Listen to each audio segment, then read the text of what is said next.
All right. I finally made it to the top of this sand dune from the forest that is 80 feet below me. And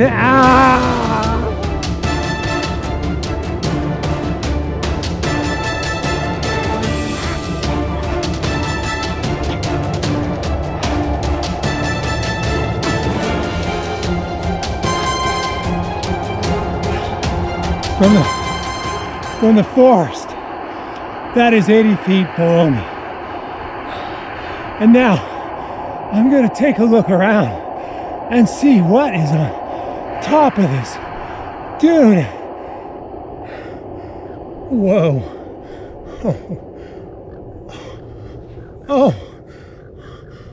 Oh, you have to see this. It was completely worth the climb.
I am on top of the Malel sand dunes. These sand dunes are several hundred yards wide, and it's just a vast land of sand. They refer to it as a dune field. And then way off in the distance, breaking waves of the Pacific Ocean. On the inland side, you have the forest that I walked through in episode 1 at a much lower elevation. You know, climbing that dune has kind of put me in a mood to do some more climbing. And a little ways back there, I saw about a 90-foot dead tree. Yeah, I'm going to try climbing to the very top of it.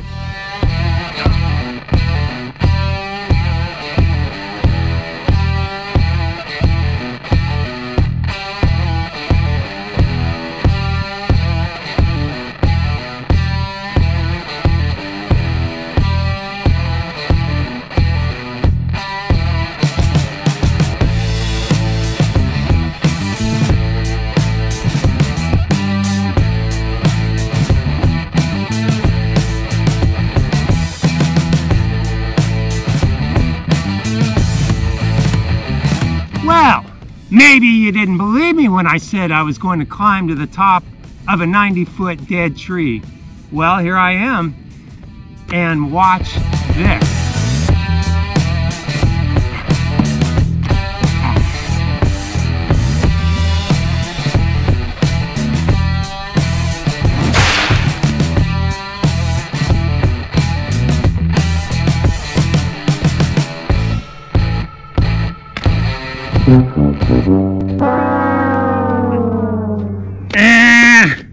Don't worry about me, I'm all right. I could have made it to the top. I was so close. I think the wind blew me off. What? What, you don't believe this is a 90-foot tall tree? Well, I mean, it is. It's dead now, but when it was alive, it was a 90-foot tall tree with a thriving forest down below it.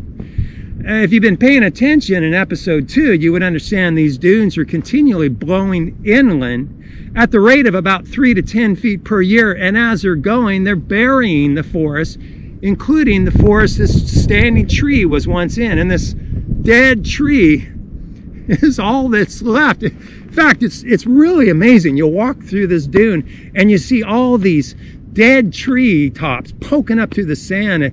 It's called a skeleton forest. It's really a sight. Now, I've talked a lot about how these dunes are moving in at the rate of 3 to 10 feet per year, but I've never talked about the mechanics of exactly how that occurs. And that is a fascinating story.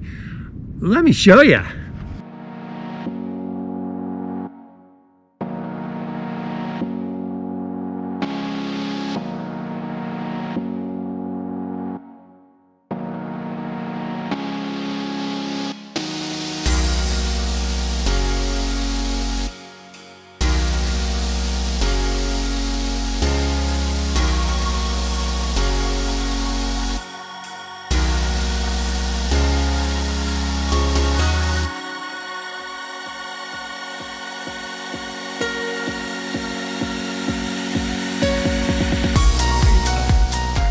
Okay, when you're out here in the dunes, you see these little sand ridges everywhere. And these little sand ridges are kind of the bread and butter of sand dune movement, because that's where most of the movement occurs. Now, these ridges right here, they're perpendicular, which means the wind is coming straight towards me because they form up perpendicular to the wind. Now, to understand how the sand actually moves, you have to think in the terms of each individual grain of sand, because that's how these dunes mostly move, is grain by grain. So what happens? The wind blows and these little sand grains, they don't roll along like you might think, they skip. And there's some interesting mechanics about that, which I won't get into, but they do skip. Think of like a rock that skips across a pond when you throw it. It would kind of look like that. Now, it turns out the average skip distance of each sand grain is about 6 inches. And the average distance between each little sand ridge is 6 inches. Can you guess why? Because what's happening is these sand grains, they skip from ridge top to ridge top to ridge top. When it's windier, it'll be a little bit longer skip than 8 inches, and these little ridges are wider spaced apart. And if it's a more mild breeze, they're a little closer, kind of like they are right now. Right now they're about 4 inches apart. And then they keep skipping along ridge top to little ridge top, and they finally reach kind of the cliff of the active face of the sand dune. And let me show you what happens when you get to that point. Because when they get to that point, their skipping days are over. Let's go.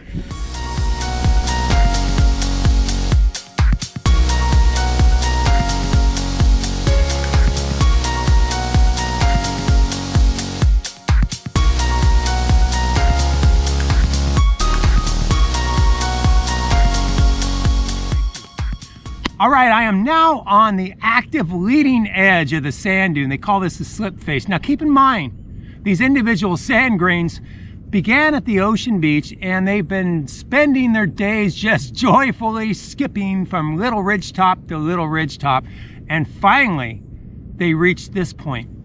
So they do their final skip way over off the top of this leading edge and onto the slope that I'm on now. Now the slope is a lot different than the ridge top. This slope doesn't have the wind action. It's protected from the wind, so they can no longer skip.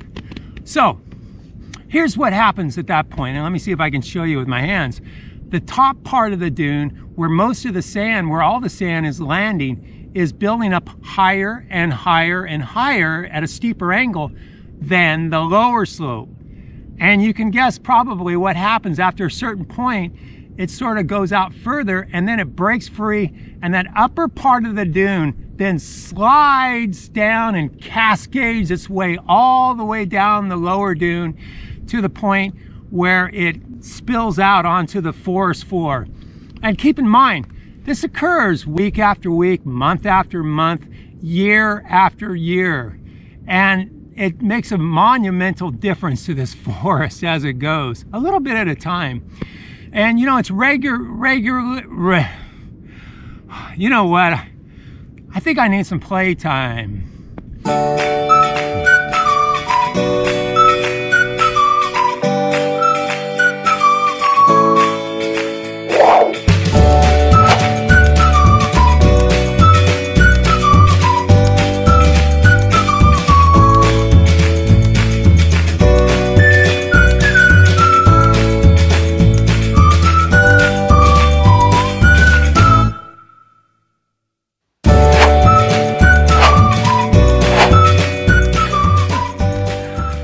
Well, I got that out of my system for a while anyway.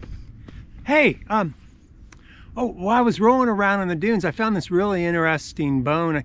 I think it's from a type of a shorebird, because that sort of looks like a beak. So I thought I'd take a little detour by the Humboldt Coastal Nature Center and talk to one of the Friends of the Dunes naturalists there. Maybe they can help me figure out what it is. Well, that's the end of this three-part series on Malel Dunes. I sure hope it's given you a little taste of how unique and beautiful this place is. And I've only shown you a little tiny slice of it. There's so much more to see out here. Oh, and if this is your first time to Malel, I'd highly recommend you begin your adventure with a stop at the Humboldt Coastal Nature Center, which is staffed by the Friends of the Dune, which is a non-profit organization. And you know, it's worth coming out here just to see the Nature Center. It's very unique. It has a vegetated roof, unusual architecture, and it has a very fascinating history behind it that you can learn in the Nature Center. All the information I presented in these three shows came from the Nature Center, either from some great books I purchased from the bookstore or from the knowledgeable naturalists who staff the center. Well, it's been a lot of fun, and thanks for watching. Oh, and one more thing. Make sure you get out there and experience Humboldt outdoors.